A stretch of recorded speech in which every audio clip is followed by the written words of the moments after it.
Arī šodien bija gandrīz tāda sajūta, kā tavos laikos, kad hokejs tika spēlēts, tāds lidojošs un skaists. Nē, man liekas, puiši visu laiku rāda labu hokeju. Ja, šī čempionātā, es domāju, nav neviena spēle, kur mēs neesam kaut ko labu parādījuši. Ja, un šodien bija tāda ļoti laba komandas spēle. Tā kā es teicu, negribas izcelt nevienu, tā bija laba komandas sadarbība. Un pareizā mirklī mēs pareizus gols iemetām, ja, ļoti labi nosedzām.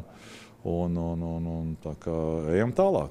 Vairāk pēc spēles, varbūt rokraksta domā, es biju, ka uz abām pusēm abas komandas izteikti uzbrukumu tomēr spēlēja un hokejs bija baudāms, man liekas, skatītājiem.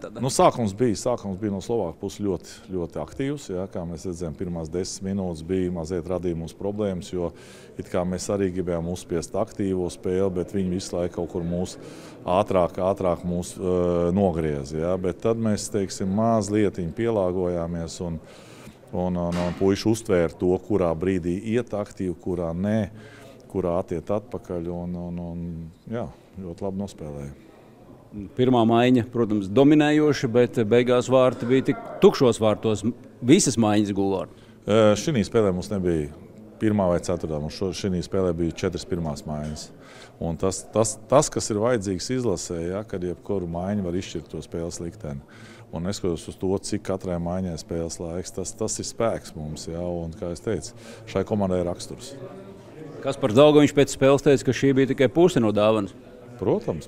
Es domāju, ka puiši saprot to, ka mēs līdz šim ļoti labi sev parādām. Jā, mēs ļoti labi spēlējam, neskatoties to, ka ir bijuši liela rezultāti, ka mēs zaudējam. Kā es teicu, tādās spēlēs arī bijuši ļoti labi daudz momentu. Jā. Tā kā viņi sajutuši to, ka mēs varam, fiziski mēs jūtamies labi. Jā, kaut it kā 3 dubultās spēles, un tā ir praktiski viena diena tikai ir atpūtai, un nākamā diena no rīta ir. Bet es domāju, tās emocijas palīdzēs viņiem sagatavoties. Tā kā, jā, ejam uz priekšu.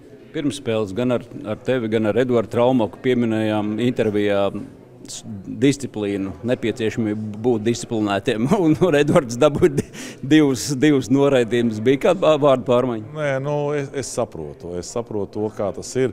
Protams, tajā brīdī pārmest un bļaut virsū, es domāju, tas nav pareizais. Es domāju, ka tās emocijas ir tik lielas, jā, un viņi provocē, un jūtams, ka viņi tādā vienā valodā runā. Edvards arī saprot čehiski vai slovāku valodā, kā viņi tur visu laiku diskutē. Bet pēc tam nomierinājās, jā, kā mēs teicām, mums jānomierinās, teiksim, var cīnīties vārtu priekšā, bet pēc svilps tā kā mazliet viņi jāatvēsinās. Ja? Beigās ļoti labi nospēlējām. Austrija šodien pazaudēja punktu pret Slovēniju. Tas kaut ko nozīmē? Es domāju, ka nē. Kā mēs teicām, mums jāspēlē savu spēli. Protams, izanalizēsim. Mums rītā vesela diena laiks ir sagatavoties Austrijā. Mēs zinām, ka Austrija šo čempionātu arī visai veiksmīgi spēlē. Ja? Viņi pret katru pretinieku parāda zobus. Tā kā nebūs viegla spēle. Es domāju, ka tāpat viņi saprot to, ka viņi cīnās par izēju. Mēs cīnāmies par izēju. Es domāju, būs tāda ļoti saspringta un asa spēle. Tik nopietni galveno treneru pēc uzvaras, man liekas, es vēl neesmu redzējis. Tāpēc, kad, kā es saku, tas ir tikai sākums. Paldies! Lūdzu.